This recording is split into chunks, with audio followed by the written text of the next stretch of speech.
Hello and welcome to the People Do That podcast. I'm Tim Vasquez, restaurant owner, author, and unflexible yogi. I'm Brian Reid, professional baseball scout, horror film producer, and I'm currently dealing with great hair. And I'm Nick Farr, corporate sales vice president who doubles as a Food Network star. On this podcast, we're going to talk to people that do epic shit with their lives. These are people that are good at life. We will talk to life coaches, sports broadcasters, fitness experts, Marine special ops, and even someone who became a doctor after the age of 50. Because you know what? People do that. People do that? People do that. Well, I give you just a little bit, I don't need a lot. Open up your heart, show me what you got. The sugar tastes sweet, coffee in the pot. Now give me just a little bit, just a little bit. Yeah, now.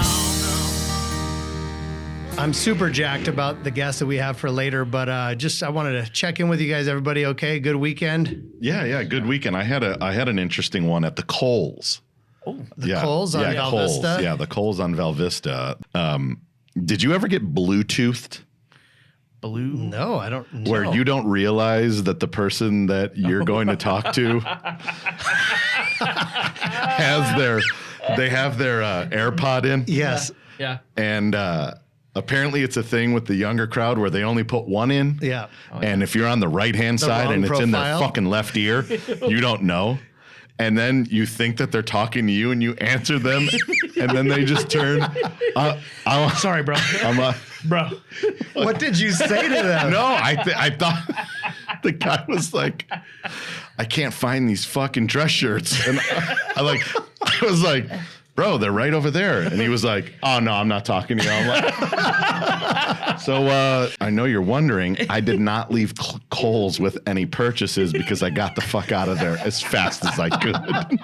Yeah, because there's the people that hop out of the car and they go into the Circle K and they buy all their stuff and they're still talking and they're checking So out. busy. Yeah. So busy they couldn't take the time. Yes. Hey, you know what? I'm gonna call you back. I'm gonna give me 3 seconds here. But here's the thing that got me too, is like, as I evaluated it, no phone out, not on FaceTime, like not looking at someone's face, phone in the pocket, Yep. 2 hands on the polo shirts looking for the dress shirts. This is just directed, and I'm right side profile, fucking thing in the left ear. There's just nothing that says that this person isn't talking to me, no one else around, they're not with anyone, I'm fucked. So awkward, yes. Is it a good or a bad in comparison to the FaceTime, right? I don't understand why I have to see and hear other people's conversation. Like, Yeah. oh, yeah. Yeah, what do you think of this Yes. one, Chat? Yeah. Chat, what about this one? Yeah. Yeah, no. Are we getting old? Is this? I don't know. Yeah. I kind of. But in the guy's defense, I may steal a part of that because with the one AirPod in, because when I go to the grocery store and Julie sends me with like 10 things, I have to call her at least 7 or 8 times. You don't make an iPhone note like every other 45-year-old? I do, but when she says Wait, butter and then I use go an and iPhone? there's unsalted butter, salted butter, coconut butter, cream butter. Oh, and if you fuck up and get that wrong one, Which boy. happens. Oh, if I don't get organic, so help me God. Unsalted Which kind of almond butter milk? from these fucking dirty ass cows. I go to- Not the clean cows. You got it from the You got it dirty from the cows. dirty Can we cows. just find one place where I can go and shop and I'm safe? Right? I go to Sprouts. I think Sprouts is safe, right? No. Every time I come home, she's checking the labels. No, They're you gonna- fucked it up again. Yep. Pretty soon you're going to blow up at that, by the way. You buy the chocolate chip cookies for this house, God damn it! You want the chocolate chip cookies with no fucking chocolate in them. Yeah. Yeah. Oh, Speaking of chocolate chip cookies, Tracy's in the health and wellness. Yeah, right. We should probably not talk about Yeah. chocolate chip All right, let's cookies. put I those think away. she's okay. I don't think that's been her worst vice in her life. Yeah, Let's yeah. bring Tracy in. Yeah. Amazing lady coming up. Here we go. Let's do it. Tracy O'Malley is a life coach, podcaster, and influencer. She has helped thousands of people over the years, but her path has not been easy. Her journey has led her to a brief stop at rock bottom, and she is here to talk to us about how she pulled herself up to the incredible life that she has today as a mother and a very successful entrepreneur. My friends, we're here with Tracy O'Malley. So first of all, he should probably just do this for a living. You like think? write intros Right? for people. God. And I hate I hate the word life coach and I hate influencer. I knew you were going to hate that. Like, So then what is it? Yeah. Tell us what it is then. You need a synonym. badass, like impact maker. Like, Yeah, Okay. there we go. Seriously, A 'cause master of badassery. Yeah. All right. Like in all the best I had ways. badass in there too, and I took it out. Why? Should have left it in. Come Why on. are you so soft? But impact, what did you say? Impact maker? Because I was trying to think of another word for influencer, because that's so used, and hate that's it. not even has to do, but you influence a lot of people, whether you know it or not, especially in my life. And so that's why that word, came to mind. Yeah, I love like what it does mean, but it's just been used so in an abusive way a lot of the times, and I don't want to be like I love making impact, and I love the compound effect of the impact I've made, whether it's like with something I've said or just the energy I bring somewhere. So if that's what we're gonna call it, we call it that. All right. But I like badassery. I mean, you were like Yeah. chief CEO of Badassery, that's for sure. And I just want to talk a little bit about my experience with you. We've known each other for almost 20 years now. I've know your kids, seen them grow up. But I've also seen the ups and downs, over the years. And but first on the ups, to see what you're doing now, you've helped, you've talked to my wife, a lot of people that we know, especially women that are just not even struggling, but also just wanting to know more about life and what makes it great. And you do the Enneagrams. I wanted you to talk a little bit about that, about what you do. Well, I stumbled into the Enneagram like kicking and screaming. And it's funny when we end up doing something we're passionate about, there's usually a really kick-ass backstory to it. And at one of those rock bottom moments, my therapist introduced me to the Enneagram. She's like, hey, I want you to do this thing. And I told her to go fuck herself, quite honestly. This was... We're into it. Yeah, here we go. Settle in. If you need to delete or no. okay, I didn't think so. No, We're fuck with that. Nick. Okay, I figured. Just hold on. I figured. Here we go. We got the Chicago Irish coming out. But I was like, I don't need another label. I don't need you to psychoanalyze me.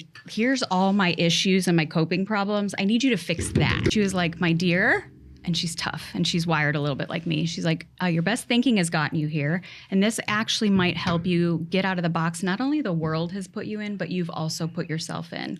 And I appreciated her directness. And number two, I was appreciating that she was not even rattled by that intensity when I told her to go fuck herself. So that's how I ended up learning about the Enneagram. This was almost, 11 years ago. And the first aha moment I had in learning about it was realizing that the impact I was making in my home, no matter how well-intended I was, it wasn't landing. And it's because I have two kids that are wired very, very differently than me and also different from each other. And so while I was sitting in rehab, learning about this, I had nothing but my iPod with Mumford & Sons, Eric Church, and these Enneagram books and a journal. And I started learning about all 9 types, not just my own, and recognizing where my kids fell, and knew that I needed to speak to them differently in a way that honored who they were, not who I thought they should be, or, the only language I spoke, which was Enneagram 8. And when I came home, obviously not with the best track record and some broken promises that I've made in the past, I just switched how I started communicating with them, and overnight, things changed. Right. Obviously, getting sober helped, but also backing up my the walk with the talk changed everything. They were 14 and 15 at the time, and you've had teenagers. That's not easy to do. No, well, let's talk about that. Because we've already dropped rehab, we've already dropped being sober. So I mean, when we first knew you, as friends, me, Nick, way back then. Yeah. I mean, you were fun, Tracy. I was. Like, you like to party, you like to have fun, and I feel like before we start talking about the impact you've made, we got to talk about where you were back then. Like, Nick, you remember those days, don't you? Yeah, the Halloween parties and yeah. And that's awesome. The shot luge. Yeah, the shot luge. That's awesome that you were like, yeah, we talked about rehab, but back then you were fun, Tracy. She was. What the fuck? Like, I don't I'm necessarily. way more fun now because at least it's predictable fun and it's authentic fun.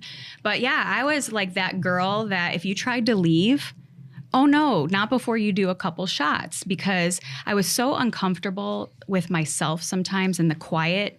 I live in that intensity all the time. And the only way I knew how to release the pressure at all. And it was also what was modeled for me growing up. And that's where like I saw strength in air quotes was in that ability to drink and drink a lot. I mean, in college, I drank the entire college baseball team under the table. It's hard to do. And I did hard to do. easily, and I used to wear that as a badge of honor. But like what was fun around some of the people when you got home with me, you never knew what you were going to get. Right. It's either cool ass mom who doesn't give a shit, like free for all, or it's like I'm coming unglued and you have no idea which direction it's coming from. And I grew up with that. And I started to see the look in Casey and Joey's eyes when it was like, which one are you today? And, if you don't repair it, you repeat it, or it gets repeated, or both. And I knew the only way to not have it repeated was to change.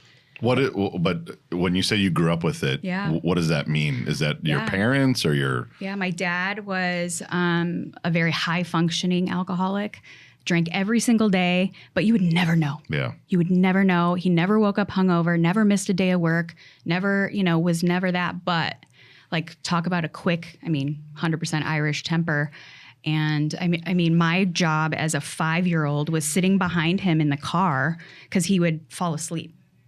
Like he wouldn't like maybe lose his shit all the time, but he would fall asleep at the drop of a hat, even behind the wheel. So my role was sitting on the edge of my seat, like patting his head to keep him awake while he's driving the family home. And, when you grow up with that kind of, taking on that responsibility, because my mom was, emotionally incapable and unavailable. My sister was a loose cannon.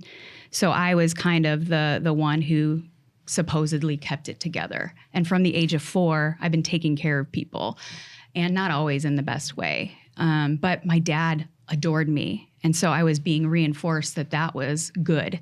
And also because I loved him more than anything, you don't repair it, you repeat it, and it gets repeated. So that's kind of how that started. And then when I ended up in the car industry, which is male dominated, you have to be tough, and I am. Throw alcohol on it, I'm a hell of a good time. Yeah. And I'm even tougher.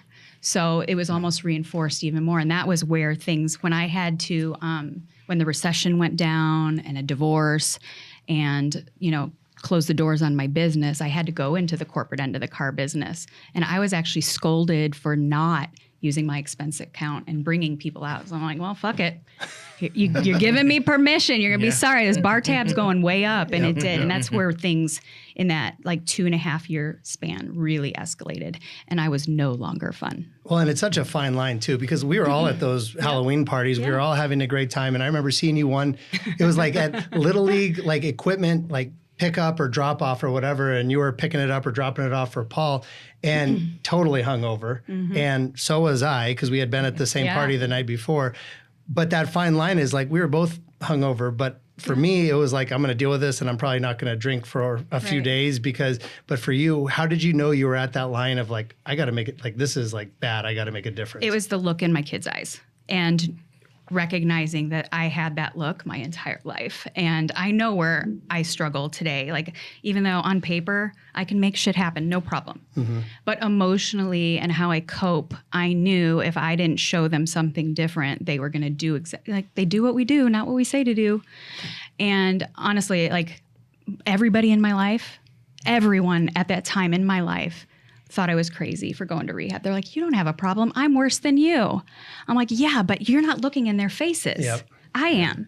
And that was enough for me. Like, yeah, it was, I wasn't an everyday drinker. I wasn't physically addicted. I was emotionally addicted to it. So I was not happy I was there. But even though I, by choice, went there, it was very humbling, very humiliating. I'm tough, I'm strong, like, did you have a talk with your kids to say I'm the day before, like, you'll appreciate this. Jeez. Like, I had to get some things logistically figured out, and I had gone on a Monday to check it out. And of course they're trying to get you to check in that day because people check it out and never come back. Right. And I'm like, listen, I understand why you want me to, but I'm a single parent and I've got some logistical things. I said, mark my words, I will be back here Thursday. So on that Wednesday afternoon, I sat the kids down and, I had to clear some things with family and make sure like they were taken care of. I was in a totally unhealthy relationship at the time that I thought I could fix. And I sat the kids down, and I remember telling the kids that I'm going to go away for 30 days. And when I come back, things are going to be different. And Joey looked at me, and he was 14, Oh my God. freshman in high school, and said, I will give you up for 30 days to have you the rest of my life. And like, if that is not incentive. Oh, are they cutting onions back there? I Somebody know. has And you the guys dust. know him. I know. Well, no, we don't And know he him. is We the- love him. Yeah. And he is so sensitive and so He is. sweet and so kind. And I don't know if you remember, like you've been around Joey for a long, long time. I don't know if he did this when he played. It probably was one of the few times he could relax, but he used to like make noises and twitch a lot, so much so that people started to think he had Tourette's. Like he had this nervous tick, and now that you sometimes say that, I remember that. he'd go. Yeah. When I got home from rehab, all of that stopped. Yeah. Like the energy had shifted. Like he's such an empath and highly sensitive person, which is his spiritual gift and also his kryptonite. But living with somebody like me that you never know what you're going to get created so much internal anxiety for him that as soon as like I kind of was regulated and predictable, like he could step into that. In the beginning of his freshman year, I mean, that's when he's running out into the fucking baseball field at Chase Stadium Yes. by Getting arrested or whatever, or Yeah. apprehended or whatever. the yeah. Diamondbacks police take him, and I almost kill him after that happens. Like, and a week after that is when I checked into rehab, and then you got him freshman baseball when I had 6 months of sobriety, Yep. and we know what he did freshman year. Oh, he had 727, by the way. Record. Yeah. And I didn't have to look it up. I just have it memorized. Who was keeping that book? They were legit. I mean, Betty Fairfax wasn't good at catching ground balls over there, but on the, I don't know if you guys know her story about Joey running on the field. Like it was the I D-backs don't know alumni I've game. never heard that one. D-backs alumni game when September they brought them 2012. all back. Nice. And all of a sudden, and it's viral. You can see it on YouTube. Yeah. And Joey, and he was fast as fast. hell. It took those security guards Barefoot. a long time to catch him. Yeah. He's he was barefoot. flying, cutting, weaving. Was he spin sober? moves. Yeah. So- Yeah. so- Yeah. 14. Stone sober doing Stone it. sober. Yeah. Wow. And then that spring, he tries out for my freshman team when I'm coaching at Campo. And one of the other coaches, who I won't throw them under the bus, they just didn't know. They just said, watch out for that Hernandez kid. You can't trust him. He's trouble. And I was thinking like, I just want to cry just thinking that because like that is the least likely kid. it's exactly So what unfair. I thought. Yeah. It's so unfair. Yeah. And just Why did he say that though? Probably because ran they onto saw field. the thing on the running on the field. And Oh, that defined him then. that defined him Oh. in That That September. one moment that he's running because he's like screaming for help in our life. Like it was so like that moment was so pivotal for me. And then when I went to the little Diamondbacks jail to pick him up, I literally almost killed my own son because how dare he do that to me? Right. Wow. Like how dare he do that Yeah. to me? And that was in that moment. I was like, they were all looking at me like, you said you were going to scare him. I didn't know you were almost going to kill him. And that was my breaking point. I'm like, I can't. And I wasn't even drinking at that point. Right. Like I had about 111 days under my belt at that point. You know, my dad had just died, like, but I was dry. I was not sober. I was just like white knuckling my life and, Wow. you know, true testament to what like So making a shift can do. okay, so I'm taking all this in for the first time, right? Like Yeah. this, yeah. And we've crossed paths in the Sure. year, but and yeah, some of the same parties, but I didn't know. Yeah. Like we knew of each other, right? So and then hearing your backstory, so like those moments, and then because I know the ownership you take in all of this coming out the other side. Yeah. Was there a point of like the finger pointing and the blaming of other people, like you know, we're gonna blame my parents. You know, I learned it from watching you, right? But did you blame your parents? Or did you just immediately go, oh shit, I gotta change this? I never blamed my parents because I never thought I had a problem because I didn't drink like my dad. And I wasn't like him. So like that's the problem with any kind of addiction, but it looks different and nobody can tell you like if you're an alcoholic or anything. At my point, like this is unmanageable and unreasonable and unacceptable for me. So I'm not going to take anybody else's inventory, including my father's. I didn't blame him, but like I know where I picked up some of these beliefs along the way. But as an adult, like I am accountable for the help I get around that. Yeah. The only person I was really angry at for a long, long time was my ex-husband. Like because, you know, the timing, the recession, the divorce, the humiliation of the divorce, the me having the sole responsibility financially for a long, long time. I was angry as fuck. I was so angry. And he's the only person that I pointed the finger at a lot. But, you know, in getting sober, like my first like wish in sobriety the first 6 months is to please release me of this resentment because it's only hurting me and the kids. And that's kind of where entrepreneurship took a new turn for me in the way that I approached it. It was like to create freedom and legacy so that I didn't have to rely on anybody for that. So I could really, truly let it go. And I had let it go, and I still have let it go. But I didn't blame my parents for any of that. Like, I know I was an adult and I was making choices. Yeah, I learned some things and carried some beliefs and thoughts from them, but it is so interesting. I mean, I look at, there's a lot of alcohol in my family, and whether they're alcoholics or across the line or just below the line, or who knows where the line is, it's blurred. Sure. But when you really look at it and you look at habits that are created, like you walk into somebody's house and what are you drinking tonight? We're celebrating. What?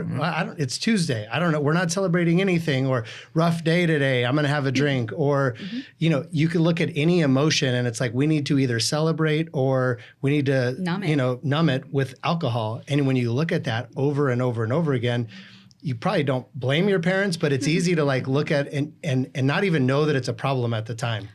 My first drink was at 10 months old. It's documented in pictures.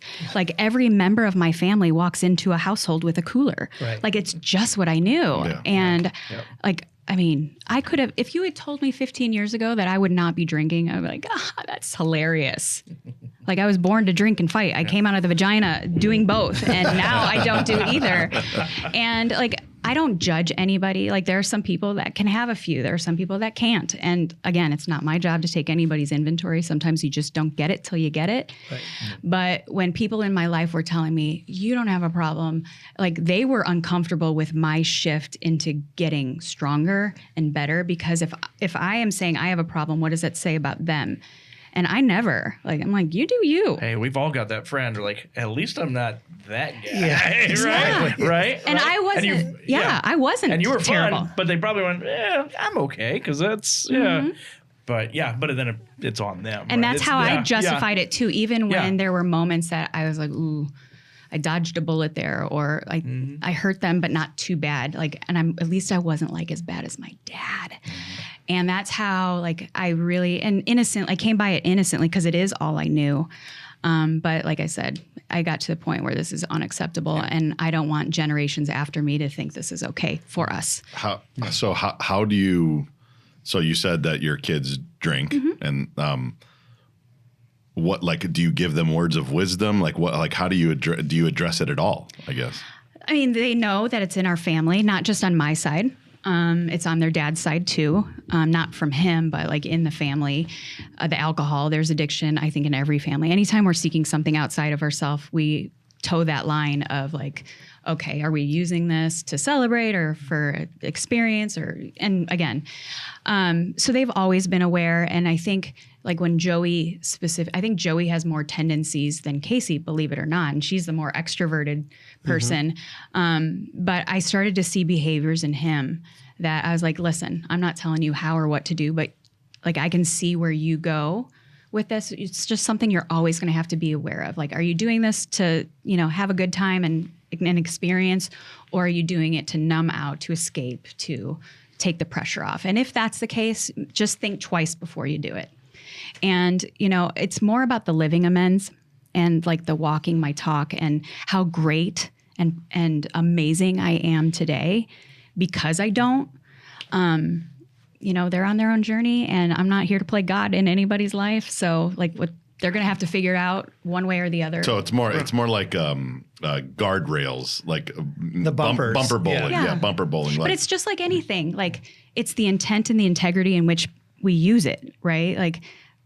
The tool of the Enneagram could be used very abusively. If I had this information 15 years ago, I would have used it to manipulate, control, overpower people.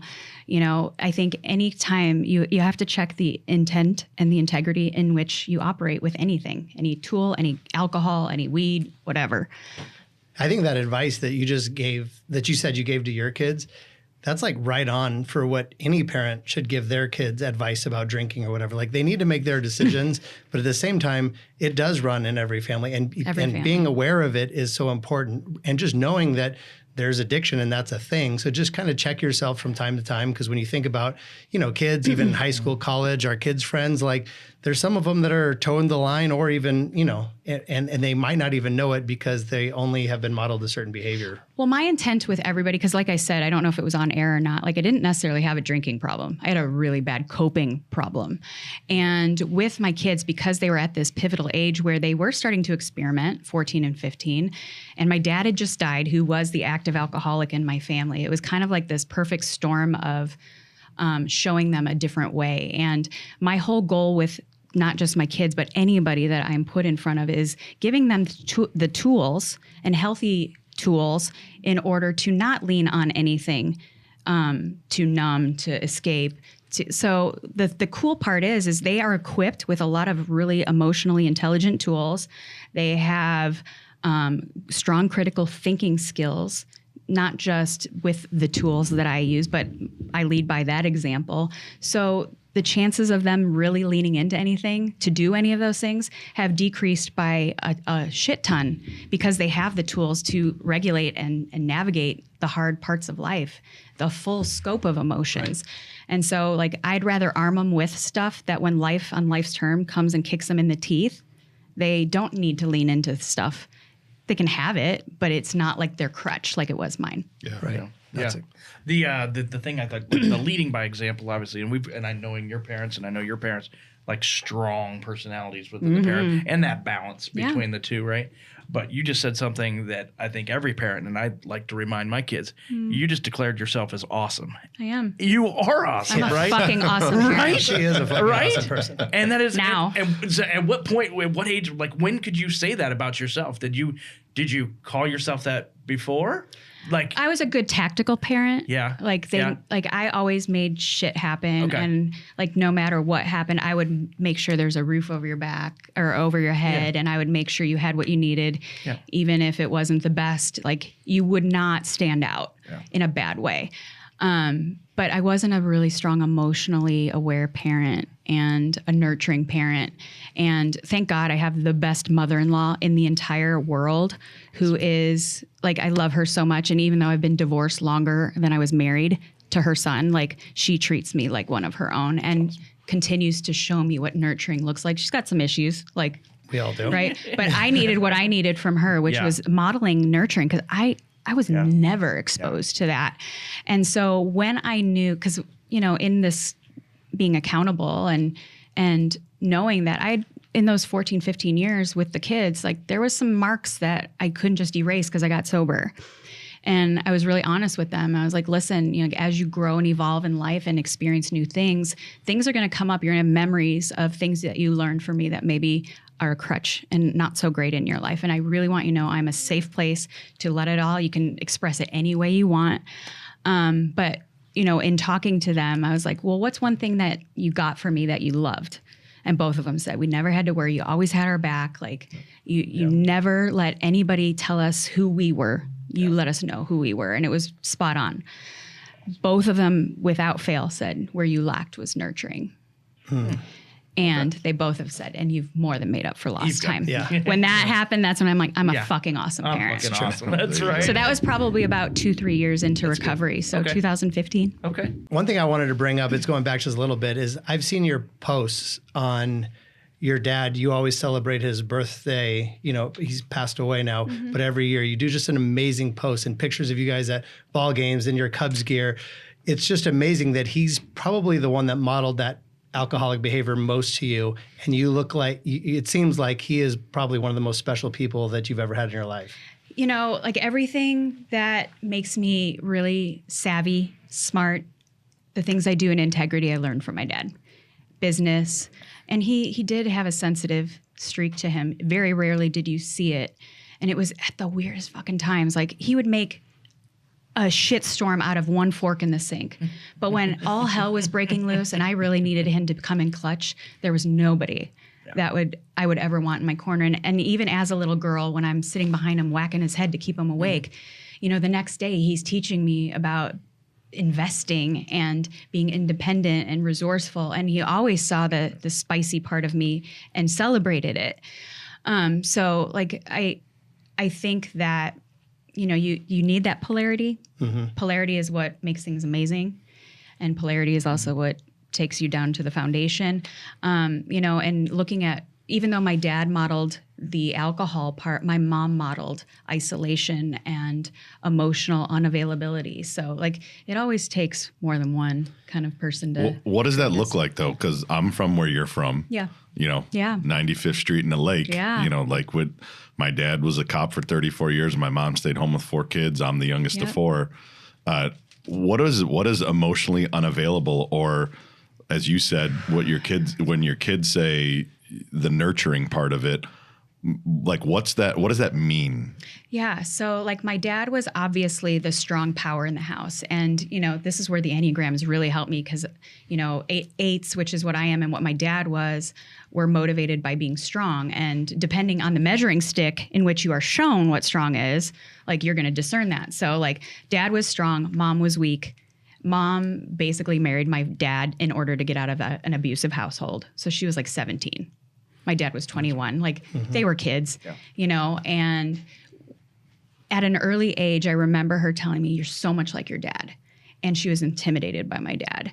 And so when it came to me, she kind of was just hands off. I think part of her, whether she's consciously, and she's a beautiful human, she's just emotionally incapable. I think she always saw that I had things that she didn't and she could never measure up. And so I was the kid nobody ever worried about. I mean, I was taking care of my sister when I was 4 years old. She was 2. My mom let me. What was she doing? Sleeping. She was depressed. She would isolate with books and just like literally, I would get my sister and I up for school, make our lunches.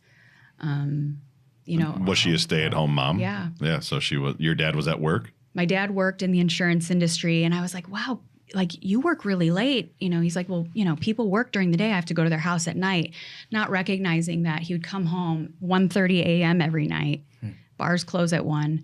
And I heard also at an early age, at 4 or 5, like he was always saying like, your mom was never awake for me. Like she should greet me when I get home, and she let herself go and la la la la la. So at like 1 in the morning, at 1:30 in the morning, Yeah. she should greet him. Yes. And, my 4 or 5-year-old brain is like noted. Yeah. So what does little Tracy do? She stays up till 1:30 in the morning to make sure somebody's greeting her dad when she gets home, when he gets home. And what does Tracy do? She makes sure she can talk like a boy, plays sports like a boy, but damn it, she's going to look like a hot little girl. Like those were like the things that like downloaded into me. Like this is how I get approval and attention and acceptance from my dad. And this is how I'm going to be as a wife, as a partner one day. And so my mom, she just gave up, and it was sad. But with my sister, she's got this really weird bond because my dad and my sister like never got along. And it's like they were equals. So my mom could show up for her. The only time I ever saw my mom speak up was to defend my sister, never for me. It's so interesting, all the work you've done. Like you just basically like looked back at your life and were able to identify what points in your life, what your 5-year-old brain was remembering, what things were trigger points. Yeah, now because you've done so much work. But what a great exercise for anybody to do. Like, why am I like this? Well, this is how I grew up. This is how my dad was. This is how my mom was. They're all great. They all have their strengths. They also all have their flaws. And all those things we modeled, as kids. Well, you think about like a lot of times when we do look back on our life, if you had asked me at 40 memories, I didn't have many. I just like shove it down, survival. But even when we can look back at some of our memories, we look at it from the adult point of view today. And what I needed to do was drop into what would a 4-year-old think?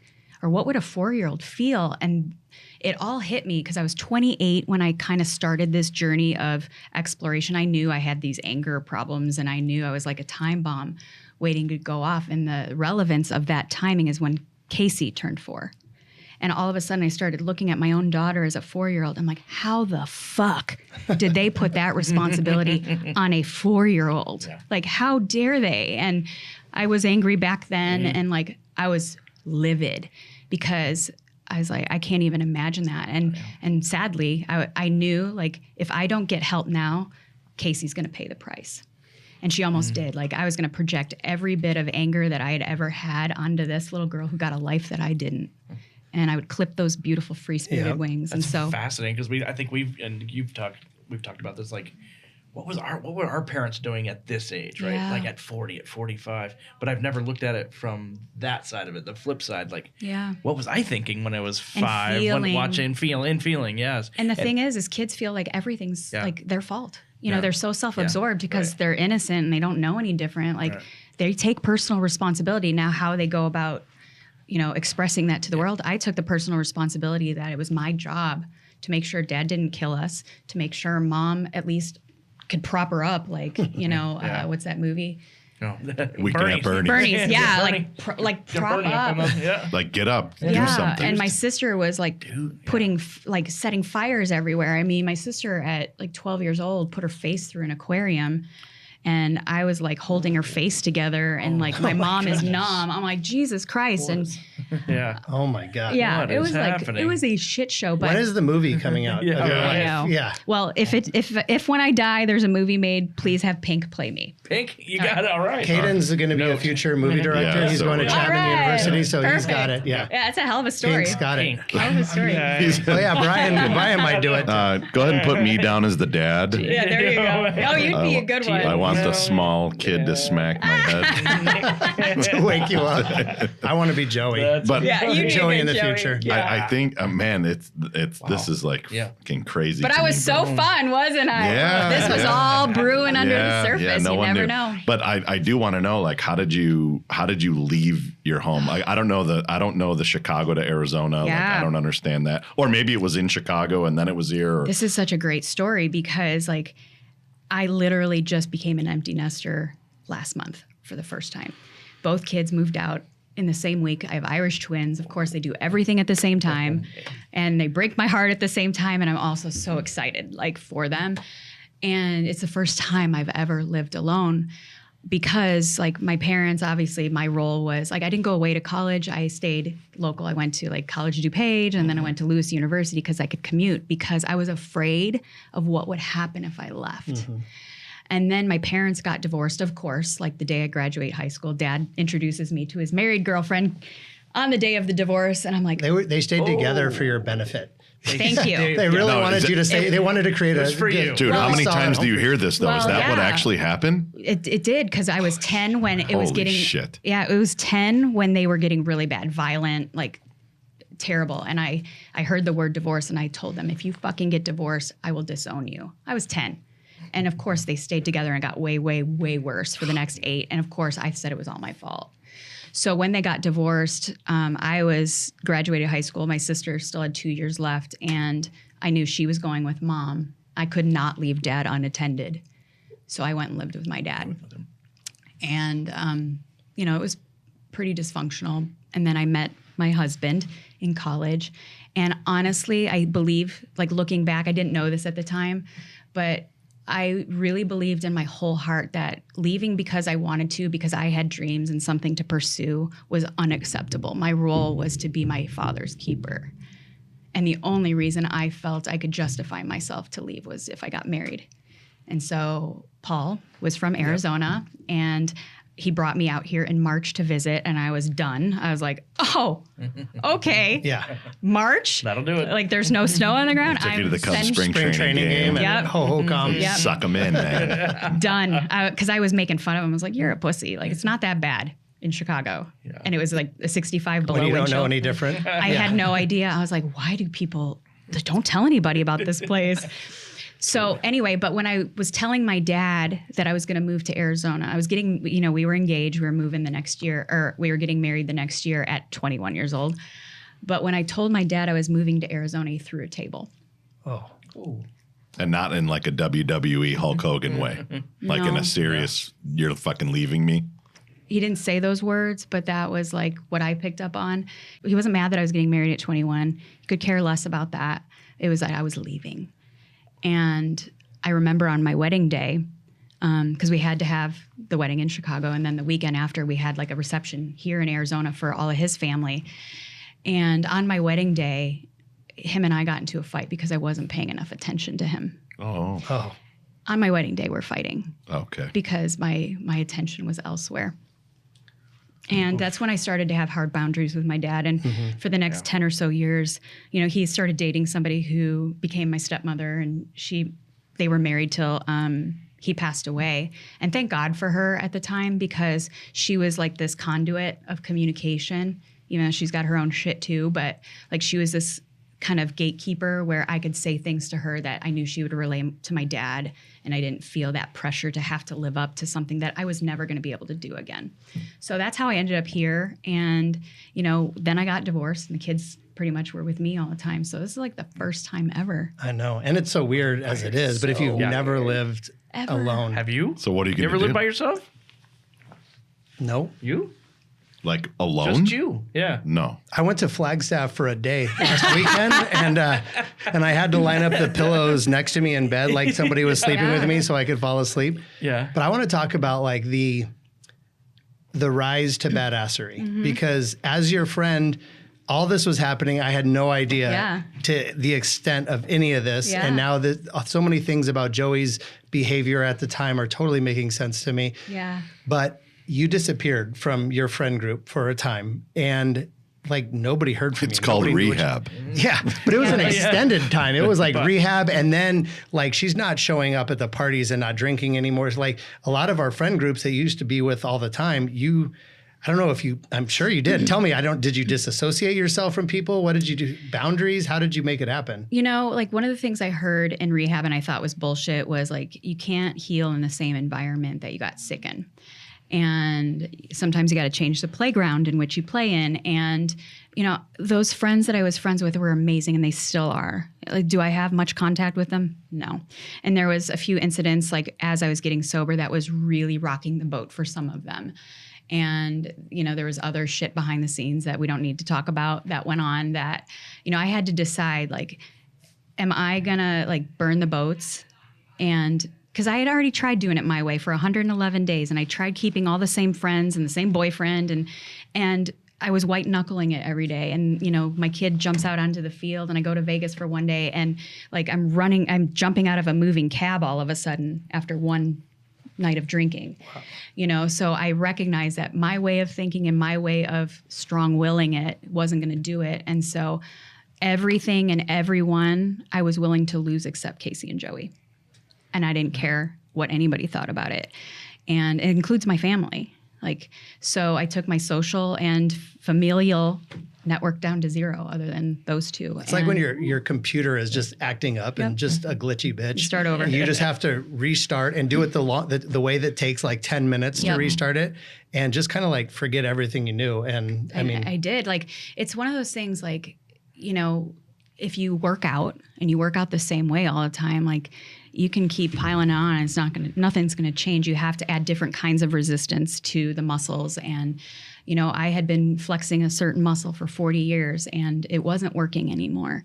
And so I needed to kind of break it all down and rebuild from scratch with nothing but the heart to really do this and a commitment to those two and to myself. So what did you do then? Like, so the disassociation is there. I wiped out my entire social It's network. gone. All of them. Okay. And then. And some people were really angry at me. Yeah. I mean, And I understand it. Like, I get it. You They don't- unfriended them? You took. how dare you? you clicked the button. You You're not clicked just- the button. You can Yeah. unfollow me, but don't unfriend Some of them walked me. out. Like, Yeah. I would like to say that I made the decision in all of it and it was all on my terms. A lot of it wasn't, because I started showing up different. I heard, like, you're a self-righteous bitch. And I wasn't even preaching anything. But just the way that I showed up was... You're on a new path. Well, I think maybe some people. I would think that some people would be like, "What do you think you're better than me now that, was you it. did like?" One friend in particular, I will never forget this, and it was devastating. And I had just the boyfriend and I had just, like, everything all at once. Like, I was about 6 months sober when this happened, and it was a pivotal moment where the kids are looking at me like, "Oh shit, we know how you used to cope with this kind of thing." And I looked at them like, I know what you're thinking. I've got this. I don't know how the fuck I'm going to figure it out, but we're going to be okay.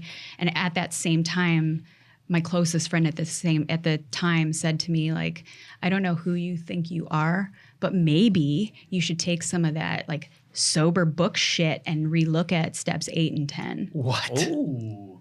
And I was like, all right, I'm on my own. And I was okay. Like, it was hurtful. Like, I'm a human. Next. Yeah, exactly. Yeah, and I get it. Unfriend. Swipe left. And I get it. Swipe left, Right? friend. Yeah. I get it. I changed the rules of, I changed the dynamic of everything. And when we do that, we disrupt things, and not everybody like is happy about it. Well, I think of like, it's almost like and not just you, I've seen it with other people too. And even for me, if I want to make a change someday, everyone's so used to how I am that if I make a change that I'm like passionate about and serious, it's like, Tim got weird. What happened? Tim changed. He changed. He went yoga. It's like, but maybe He went exactly. yoga. That's He went yoga. exactly my Yep. example. Like I want to start doing yoga because I like it and it makes me feel good. But it's like I know there's people like, he got weird. He sold out. He sold out. No. When the first Pussy. the first when I wake up at 7:15 and you have already been to yoga and breakfast, I'm like, look at this fucking guy. Gee, what a prick. Because he's making you feel like shit about yourself. Yeah, That's makes me feel like shit about So myself. you can imagine. And then I get motivated that day to do something because I saw fucking Tim doing yoga at 5:45. I just do it for the breakfast at Gilbert Farmhouse. And he's got a hot wife he's looking at. that's true. Can't That is blame true. him. My God, she's amazing. And I do feel guilty if the alarm goes off and she goes. And sometimes I'm just like, I don't think I'm going to go today. Like it's not a good rest of the day. You want to get our own workout in? I'll meet you at 9:30. She gone. But I do She's know like, that, you know what? On the other hand, yes. I'm going to go brew some coffee and we're going to Yes. go. But I do know like that. I remember being on the other side of that transition for you. We were in the friend group that it's kind of like, Tracy got weird, and not in a total negative way, but it's kind of like what's going on with it? Happened there? Yeah. And then I think that's around when the isogenics is that when you started working and building business. Like and that, I also came into kicking and screaming too. Had no desire, like on paper, like those network marketing things or MLMs or pyramid schemes, whatever the fuck you want to call them. I don't care. Like I had no intention of ever doing that, but a friend of mine that I'd seen, she was drinking some of the shakes. She looked like vibrant, and I was like, I was feeling some of the residual stuffs of changing my life. And like, although emotionally I was strong as hell, physically I felt like shit still. Right. And I just turned 40. My dad died. Like all the things. So I'm like, give me some of that. And she was like, one of those things. I'm like, give me my box, shut the fuck up, and go away. And within a week, I started to feel better. And I opened up that box on the day that I picked up my 6-month sober chip. And I was looking at that. And at the time I had, like when I went into rehab, I had quit my career.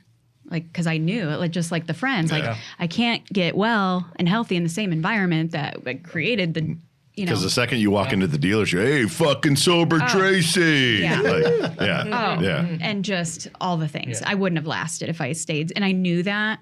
So like I had no career at that point. And I'm the type of girl that goes back to work 14 days after giving birth. Like I have always worked. Always. And I love to work, but I knew like I needed to really take the time to figure out what was next for me. And I remember kind of like praying or like putting the intent out into the world. Like, I don't know what's next, but like put an opportunity in front of me and I'm going to take a look at it. And I had no intention of it ever being isogenics at all. But after about a week of taking this shit, I was like, what the hell is that? And at the same time, I had interviewed a headhunter, had interviewed me to run the region for an RV kind of company. I mean, they flew me out to Dallas, treated me like a VIP. Like headhunters were excited because a woman in the car business, very valuable, especially if she's tough and she's good at what she did. And I was both. And I didn't respond fast enough to their offer. And it was a nice offer. And it was ideal for like my living condition. And because I didn't respond fast enough or seem eager or hungry enough, they rescinded the offer. And mind you, I was down to probably my last 2 months of savings and the sole provider at the time. And I was like, oh shit. But I had like this calm energy about me. And I was only about a week into isogenics, just drinking the shit, And I looked at the box, I'm like, I guess there might be something to this. And like on paper, I'm least likely to say join my team. I had no social network. I'm the single mom that went to rehab. Join my team? Like, are you fucking kidding me? And I am not. have an e-shot. Yeah, exactly. And I'm not like one of those influencer people. Like, oh my God, like look at my shake. Like I was just like, hey, I'm living my best life. You want it? Come find me. And it was almost like I created this FOMO and it worked. And it worked. And I would go to the baseball games and I'd just sit there in my chair and work on my phone. And there was one time, I think it was the freshman or sophomore year, all of a sudden about 10 chairs circled me and they're like, are you going to tell us about your stuff? And I didn't even like care like if anybody did it. I was like, I'm going to give this 2 years and see like what's the best that could happen. And in 2 years, I ended up making $1 million doing that. Jesus.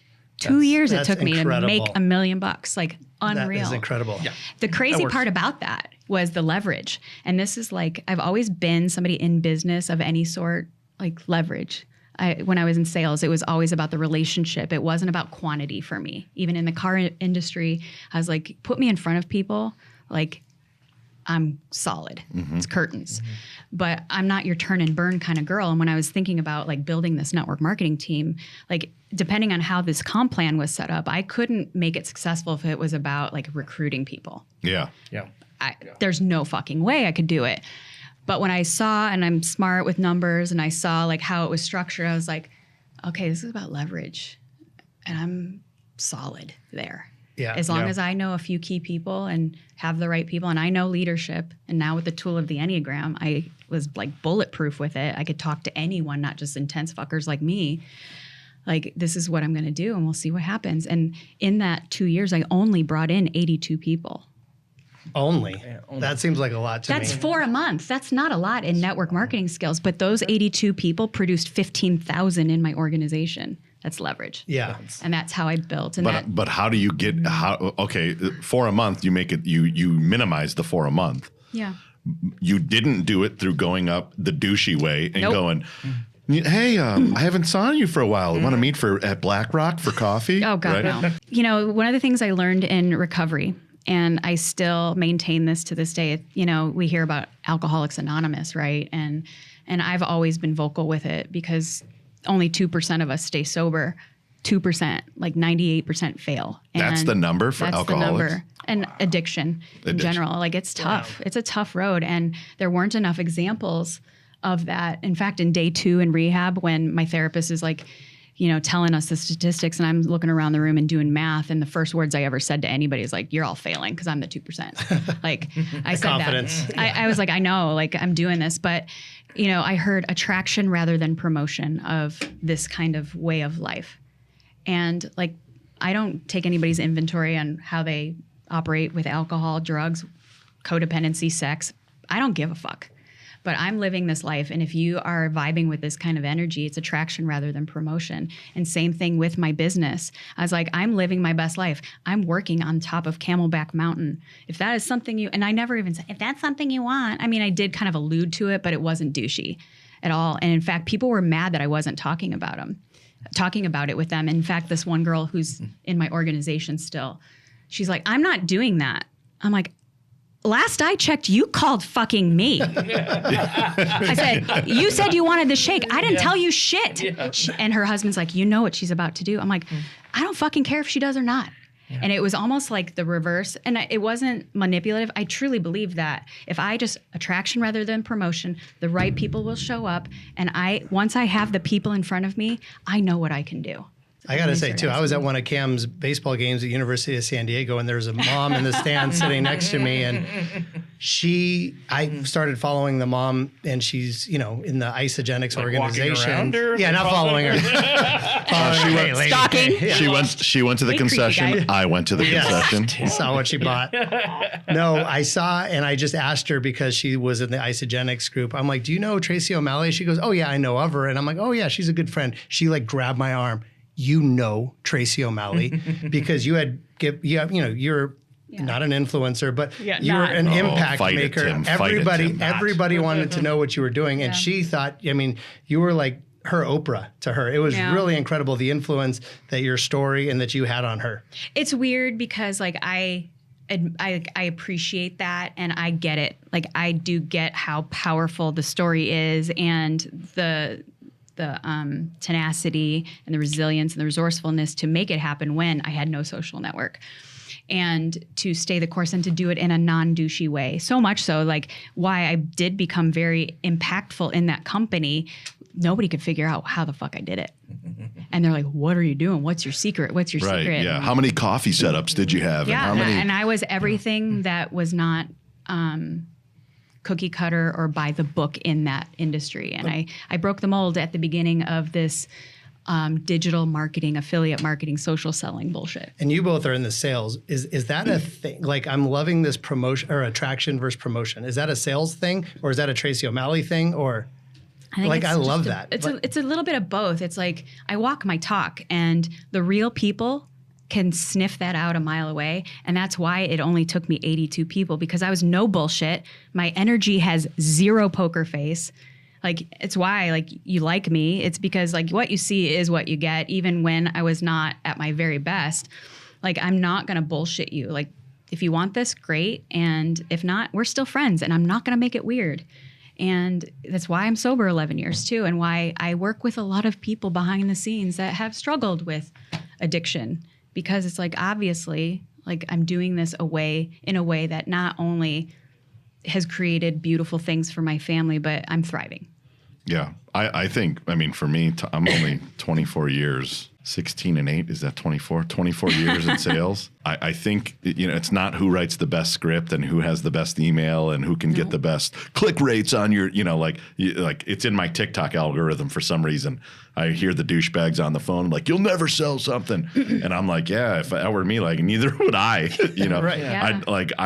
I don't know, maybe it's just experience now, but when I'm talking to someone and I'm like, why would you do that? There was no reason to spend that money that you're talking about spending. I wouldn't do that. And then they go, well, don't you sell that? I'm like, yeah, I sell that, but don't do that. You don't need it. Like, Well, what's funny about this is, like, even in my coaching and consulting business that I've now been doing for like 7 years now, like, I'm terrible on social media. Like, I'm not consistent. I don't promote myself almost ever. Nobody really knows what I do, but the word of mouth that has spread, the fact that I make what I make doing what I do without really promoting or marketing. I have one person that's worked with me for 8 years. That's it. I'm a one-person show. I have people like the marketers are like, how the hell are you doing this? It's that depth. It's the attraction rather than promotion. And once I get my hooks into somebody in an organization, they want me to work in every team and organization. Or once I work with this family, all the soccer moms in that family want me to work there too. So I'm okay with it. Like, that's how I've always kind of done things, is attraction rather than promotion, especially the last 12 years from an integrity-filled way.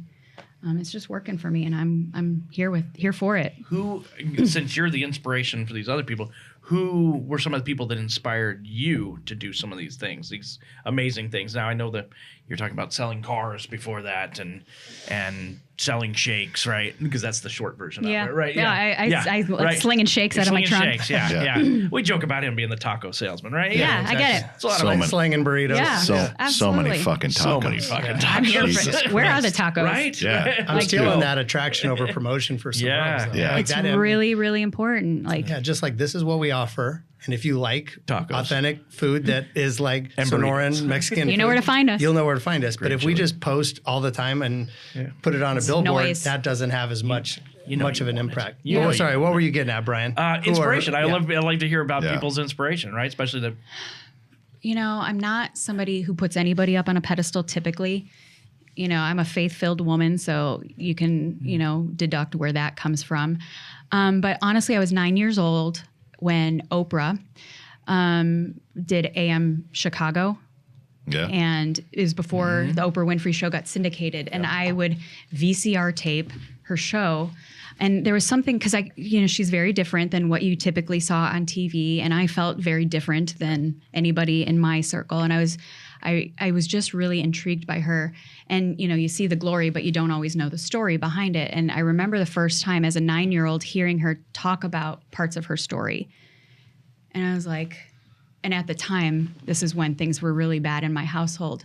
And at that moment, I knew that, like, we can't, I don't like that everything happens for a reason bullshit, because there's some really horrible, heinous shit that happens to innocent people, including myself, right? But I'm a firm believer in watching her, that anything that does happen, even the hardest, heinous shit, you can turn into something beautiful.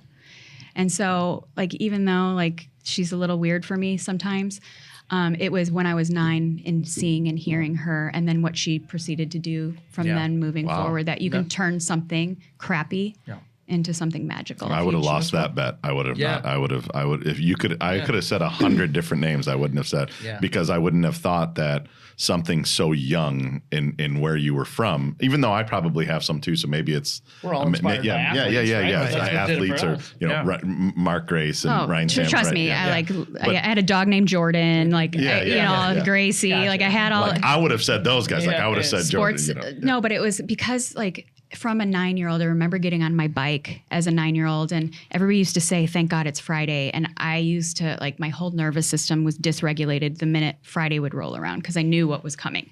Right, fights would break out. The whole having to be extra on, and on Sundays it was quiet because everybody's hungover, and I would get on my bike, and there was one Sunday I got on my bike and it was pouring rain, and I don't know why. We're come from a Catholic family, but we weren't practicing. Grandma was, but my dad certainly wasn't. And I got on my bike as a 9-year-old and started riding around from church to church to church. I don't know why. And it was pouring rain, and I ended up in the basement of this Baptist church. And, now CPS would be called. Yeah. If a 9-year-old rolled in, drenched. And, I looked up at this guy and he's like, "Why are you here?" And I looked up with my big green eyes. I'm like, "I have no idea." And he handed me a Bible.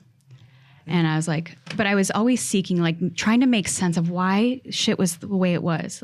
I knew I was in this. I couldn't control what my dad was doing. I couldn't make my mom show up. I couldn't make my sister tame her crazy. But I needed some kind of belief in something. That this was all going to matter for something someday. And it was when I was 9, and then Oprah came along, that even though my path went zigzaggy, and alcohol and car bombs and eating disorders and, power tripping and all sorts of things would come along until that moment when I hit 40 and realized this is why it's all going to matter. That's why all this mattered for this moment right here, right now. What was the, so I remember a time, a very, very serious thing with implants. Yeah. And I remember seeing it, your story when I didn't know, obviously, but then when you posted the story, I think I maybe told 4 people that I know whose wives were having a problem. Yeah. You need to go read this because I don't know if it's right or wrong. Or I don't know anything. I'm a fucking idiot. But what I know is I read this and it sounds like that.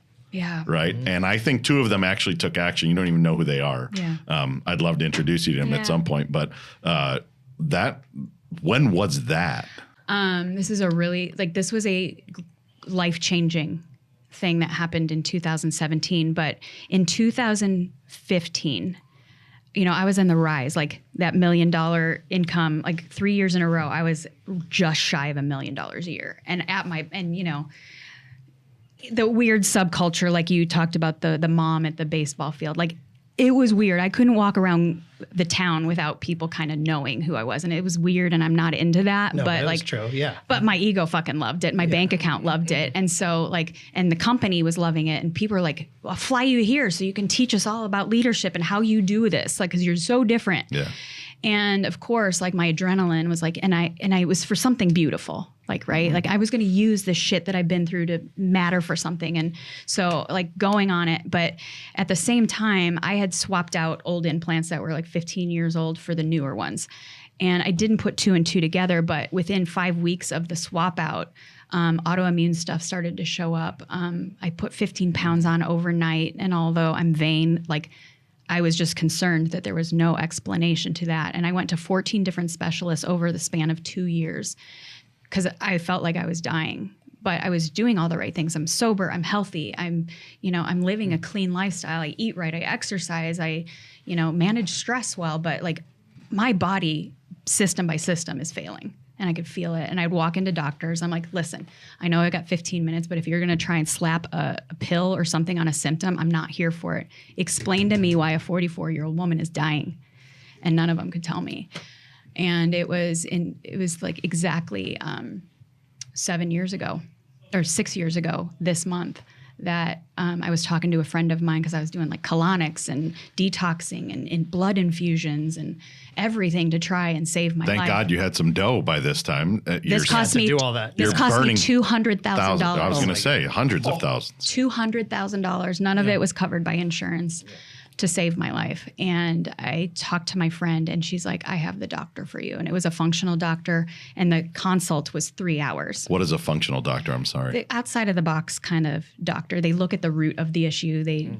Okay. It's not necessarily it's like Western and kind of Naturopathic in that on steroids. On steroids, gotcha. Naturopathic on steroids. Natural steroids. And exactly. Big story. HGH. And so this doctor just gave me the time we put the timeline together, and I figured it out because when I started Isogenics, I was feeling very similarly, but not to the extreme. And I was like, why can't I get better? I'm sober, like all the things. And at the same time that I started Isogenics, I had an IUD removed. And a girl on my Isogenics team actually had silicone poisoning from an IUD. Like the extreme that I was feeling with the implants, she felt with an IUD. And when we were going through my timeline with my doctor, I'm like, oh my God, it's the implants. Because when I looked at the timeline of when my health started to tank, it was 5 weeks after I swapped out and put the new and improved, like Bolt-ons. yeah, pretty much. Yeah. Yep. And so Change the tires. exactly. A little worn out. I opened up like the cavity and I have Lyme disease, MS, like there's a whole slew of stuff that I had been keeping in remission. I didn't know about it. That the minute that I put my body under that amount of stress, like swapping out and putting 52 different chemicals in these implants into my body, my whole body went haywire. So I remember that day, he took 50 vials of blood that same day. And in that moment, I was like, I don't care what that blood says. Like, I'm sure there's a ton of shit we're going to have to address, but I'm getting these implants out. It's the silicone. It is the implants. It is the silicone. I know no matter what protocol we approach, as long as these are in my body, I'm not going to get well. So I ended up Googling and landed in a Facebook group. At the time, it was 18,000 people. Nobody was talking about this back then. And I was fucking angry because I saw 20 mutual friends of mine in that group, and none of them had been talking about it. And I didn't want to talk about it. I did not want to talk about this. I'm very private, especially with my health. And I was like, fuck, here we go again. I'm going to use something really fucked up for something beautiful, but first let me get well. And so I found a surgeon down in Tucson, and she was amazing and got me in 8 days later. And immediately I started to feel better. Granted, those 50 vials of blood, I had 6 months of 8 hours a day of infusions. I remember that. To get myself, because every body system had failed and like broken down except my reproductive system, which is like, I don't need that one anymore. But like every other body system had shut down. And I remember with my doctor, I was like, okay, but I have this event that I'm speaking at. And he's great. And he took my little day planner and he folded it and he pushed it. And he's like, you're not going to see 2018 if you don't do this. I was like, Okay. Enough said. And I don't know if you remember, like you sent me that post, her post, Oh. at the exact same time Julie sent me that post. Yeah. And Julie, my wife, who was going through the exact same symptoms, totally unknown, not knowing where it's coming from. And your post, I'm convinced, saved her life. Because she, like, I remember her like trying to go to the farmer's market in the morning with Cody and just sitting on the chair crying. It's because terrible. She's like, I can't, my body hurts. Why does it hurt so bad on a Saturday morning? Like, this shouldn't be happening. And she ended up going down, same doctor, got him removed. Yeah. The doctor was amazing. Since was. then, Julie's referred about 7 other people to that same Yeah. doctor, and they've all had similar results. And is it a certain type? Like, does it emit chemical? Like, I'm not a scientist. What is it? I think certain people are more prone to autoimmune stuff. And depending on your genetic makeup, some people might be affected more than others. Looking at my history with the IUD, the one time I got a flu shot, I had an issue. I know for me, anything that is foreign that is put into my body, I respond to. And so I'm just not going to do it. Wow. So if you're out there and listening, if you have things that don't make sense, IUD fillings, old fillings, that's another one. Go to a special, a biological dentist. remove anything that doesn't belong in your body necessarily. You know, and a lot of people's like, well, they put like fake hips in your body. I'm like, yeah, but like that's needed. And you might have my calf implants are not needed. Not my needed. calf implants are not needed. No. But what that did for me, like I remember crying because I was like, here I am getting my life together and living my best life and being the mom that I always wanted to be. And here I'm going to die. I'm going to die. At 45 years old, I like definitely got my will and trust in order. I was planning like my own funeral. I remember. And I was like, what the actual fuck is happening right now? But what that gift gave me was to be more in tune with my body. The body is the ultimate compass. And growing up the way I grew up, I learned to abandon everything my body had been trying to tell me. So although I wouldn't wish that experience, and obviously like taking implants out, like there's mindfuckery that goes with that as well. Emotionally and physically, it's like, oh my God, you know, I'm like, God, am I that vain? Like there were moments I was like, how can I keep these? Like seriously, they were beautiful, right? Like God. Nobody's gonna comment on that. Well, it's just true. I mean, come on. Like, Did you liked them? Like they're beautiful. Yeah, but when I was so sick, I couldn't do anything with them. They weren't so fun. Yeah. You I know? can't even go and show these bitches off. No, there was nothing I about gotta it. keep these under wraps because I can't get out Sucked. of bed. Like, you know, and the coolest Ferrari part. in the garage. Exactly. But the greatest thing, because like you were one of the first calls after that post that I never wanted to do. The video that I was 3 months into it and I was like, you got to be your own best advocate. I'm not here to answer all your questions. This is kind of what, you know, I'm figuring out. Like you do you. But the best moment, and I've sent thousands of people into this because I was one of the first talking about it because nobody was back then. Now everybody's talking about it, thank God. So I don't have to anymore. But the best moment was Casey, my daughter, looking at me. You know, she had just graduated esthetician school, and she looked at me and she's like, I really do look like you. Because I had gotten them the first time when they were babies, you know, so she'd never seen me and she always wanted to look like me. And in fact, she looked at me now and looks at me now with like love. And, you know, even when she goes to the girly doctor, they're like trying to push an IUD on her. And she's like, do you know what that can do to some women? Man, you asked the wrong Chica. Casey expressing an opinion? That's You so think? weird. Yeah. I know. Strong opinion. A little spicy girl. But, you know, what that really gave me, and I wouldn't trade it for anything, is this ability to use my body as a compass, the ultimate compass. And a crazy story happened. Like how often I would just bypass everything that my intuition and my body would say because I'm strong-willed and I'm tougher than that, right? My body's like, yeah, hold my beer. Yeah. I'm going to take your ass out. And it was probably next to going to rehab, this was the most humbling moment of my life. I stripped everything off. Everything. And I remember the first time I did yoga and I did like the forward fold and I felt my own heartbeat because I hadn't for years because of the implants. And I was like, okay, this is a divine moment. And super grateful for that and what it's done for me. But a crazy story happened about a year later. I started I knew like sitting in those chairs that my time doing what I did with Isagenix was over. And I knew, even though I was at the height of my game, I needed to step into what was next. And I knew the whole time what I'm doing today is what was next, but my ego and everything else loved that. But sitting in those recliners for 8 hours a day for 6 months, like you got time to think. And so I beta tested some of the work I'm doing. And I rented an RV and took 5 women, very different women, to this campground to kind of test what I do now with teams and organizations to see like how this whole framework would work. And it was on me. And that first night we were sitting around the campground and it was light. It was like fun and light. There was no like deep shit that we were talking about. But all of a sudden I could feel, and this is less than a year after the removal of the implants and like really being in tune with my body, all of a sudden I could feel my heart racing and like my breathing shift. And I was like, guys, what's going on? And they're all looking at me like I'm crazy. They're like, what the hell are you talking about? We're in the middle of nowhere in Prescott. 2 campgrounds over, 15 seconds later, a drunk fight breaks out. My body felt that energy. And I was responding to it before my conscious mind and awareness saw it. Whoa. I was like, touche. I will never, ever, ever. And I was just telling Casey this the other day. We were talking about, because it's coming up on the 6th anniversary of that explant. And we were talking about body image and some of the stuff, that she's picked up from me that we're still constantly healing, those things I used to say.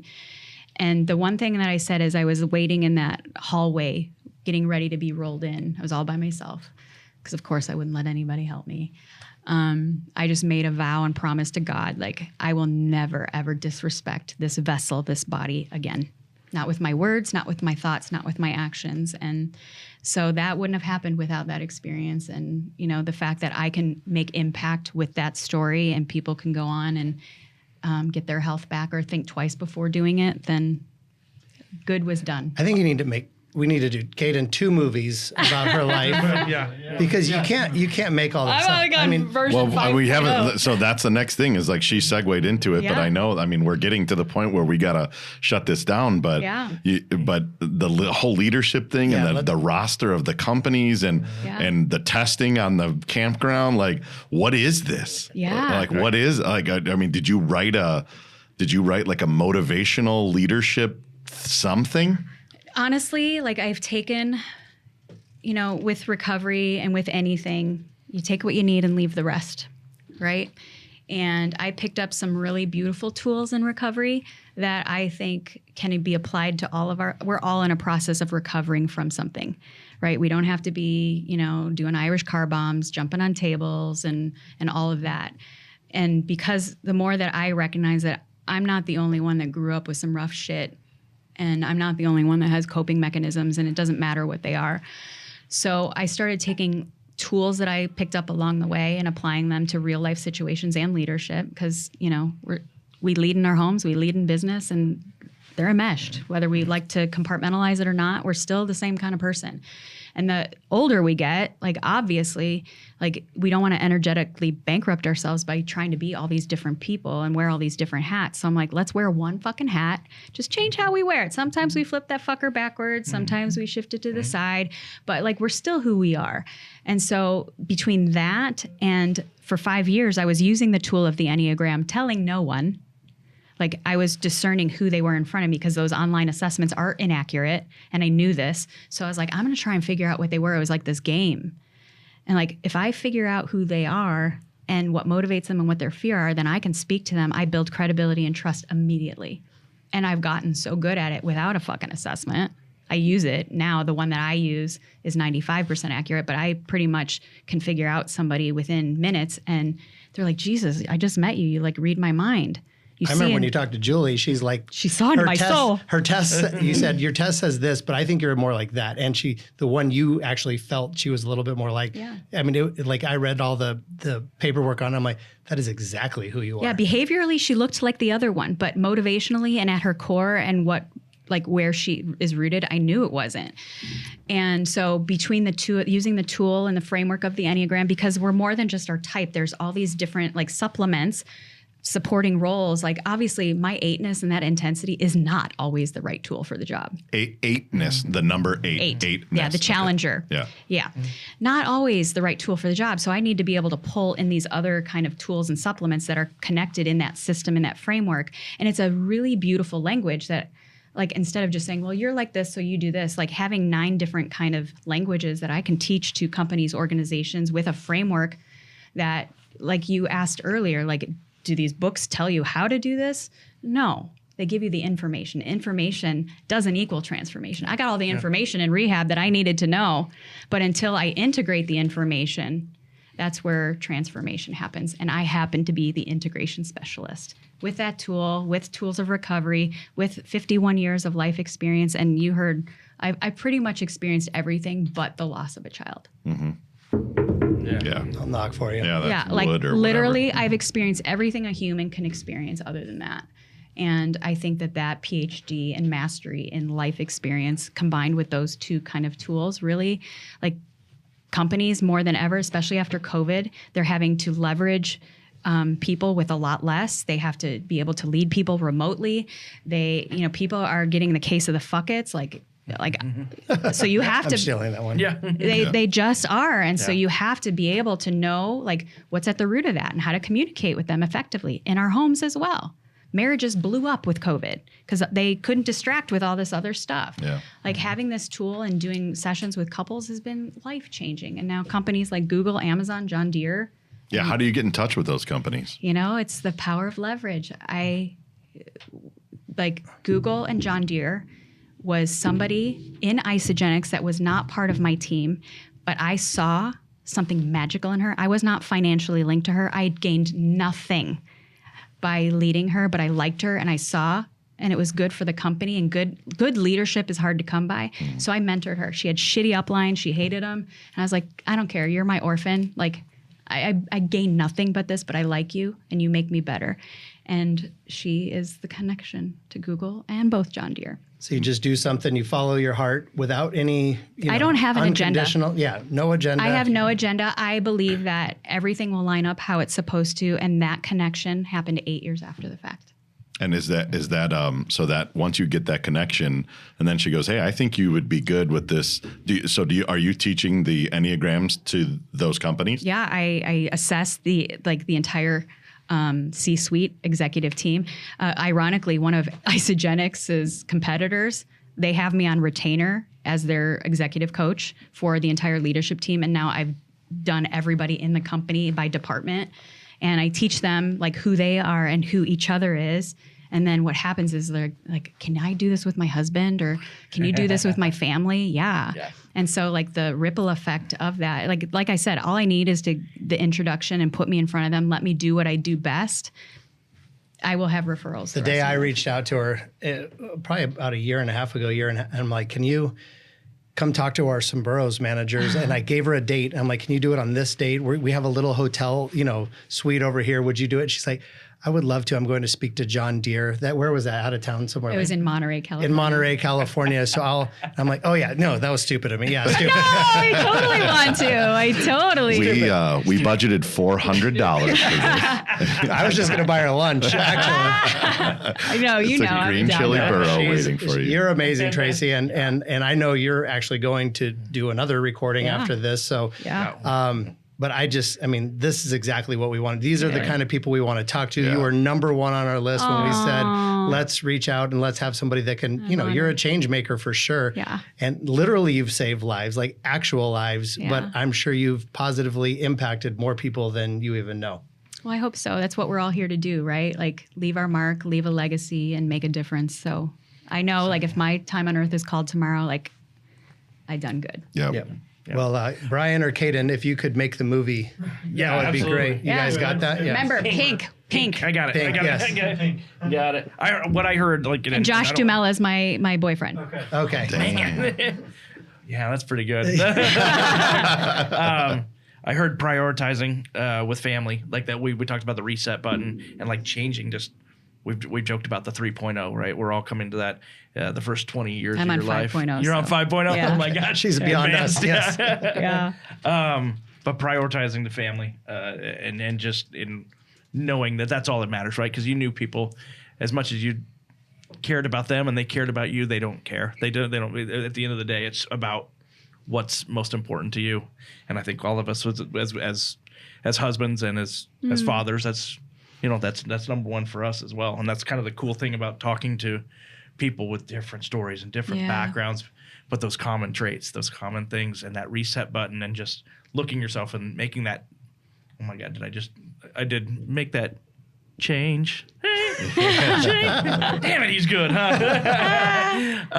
But it's true. It is true, right? True. If you want to do it, you do it, right? Yep. And meet yourself with compassion, because like we're human living, and we've all lived some crap. And like when I was shaming myself in the mirror, like I could have change for short periods of time, but that's not sustainable. And shame, secrets, and all of that just keeps us stuck and sick. Yeah. So. And the other one is, when it is a fact, when you are a badass, you can call yourself a badass and tell other people you're a badass. It's just the way it is, right? Yeah. I'm not there yet. I'm a work in progress. I'm a work in progress. You're gonna go to the mirror today. I am a badass. You are a badass. Tracy said I was a badass. When you embody it, you don't even have to freaking say it. Tracy, thank you so much. You are this is awesome. amazing. Your kids are amazing, and we just love spending time with you. My pleasure. Thank you. Thank you.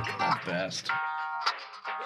Wait, people do that? Yeah, she did all of that. Wow. Yeah. So I didn't know any of this stuff. So Nothing? This is all. I don't, for whatever. I mean, we've been in passing, but I've never. You never saw the rise of the isogenics thing. I didn't know the fall. I didn't know. Yeah, nothing. I didn't know nothing. Yeah, I mean, maybe some conversations with you guys and some, party gossip whenever we were hanging out and stuff. But man, that's fascinating. Well, and I didn't know the extent of it. I mean, like when you're just somebody's friend, you don't know, like they say, you don't know what's going on in someone else's house. Yeah. Like I didn't know that. I just knew she drank and then she didn't drink. And somewhere along the lines, there was transition there. And, but to go that deep, even the fact that she would open up about her childhood and trying to raise kids and everything, I'm blown away. Yeah, I think that could have very easily been 3 or 4 more parts. Yeah. Because, we didn't even really get to what she does in these leadership things, and coming from corporate America, you guys aren't used to this, but I'm used to sales training twice a year, at least, right? Or some type of training that helps you understand people or helps you understand sales or whatever it is, right? And the fact that she's doing this for companies like John Deere, like Google, you just don't wake up and do that. The fact that what did she call it? Like the attraction over promotion. Yeah. Like I'm chilling. I'm in my life. I'm doing my thing. If you want to be part of the energy, you come on board and we do it. Right. And if you don't, it's cool. Live your life. Like that's like some Zen type shit. And what's cool about like those companies that bring her in to talk is like they probably usually bring people in that have an MBA or something from somewhere, some Ivy League thing, or her bio is like the School of Hard Knocks, like from her childhood or whatever. There's no extensive education. It's life education, but she's found a way to like learn from that and be able to talk about that in a way like I've never seen before. I'm literally blown away at the path. Like if you were to read, you wrote down some notes or whatever. Like this is a movie. Absolutely. I mean, there'll be fine. Yeah. Upbringing, flashbacks, low moments, the high moment. Yeah, we've seen this movie before. But yeah, it's what the crazy thing is it's a movie. People are going to say, "Oh, that's kind of far fetched." Like, there's no way that could all happen. No, absolutely. One person. Right. Like when you bring somebody back, they rise from the dead, and then now they feel like they're going to die again. It's right. like, wait, what? That doesn't just happen to the same person, the same life, and it did with her. And I mean, you could just see her just energy and vibrance. Like she's living life right now. She's the exact epitome of the people that we want to bring on this podcast and learn from them. I agree, and that whole thing, like. I think she almost downplayed it, right? With the everything happens for a reason. She said like that's bullshit because horrific things happen to people that don't deserve it. I'm a fan of that of that whole thing, right? But imagine if the road was different, and imagine that she wasn't able to make that money like through that marketing, network marketing that she was doing, and then realizing that she had this autoimmune disease and that she wanted to take out. Her implants, she had to spend $200,000. 99.999999% of the world cannot just go, I'm going to throw all of this money at this problem to make myself better. What if she didn't have that money? She's not here today. We're not talking. Yep. So that happened for a reason, right? So I agree. Yep. Horrific shit happens to people that don't deserve it.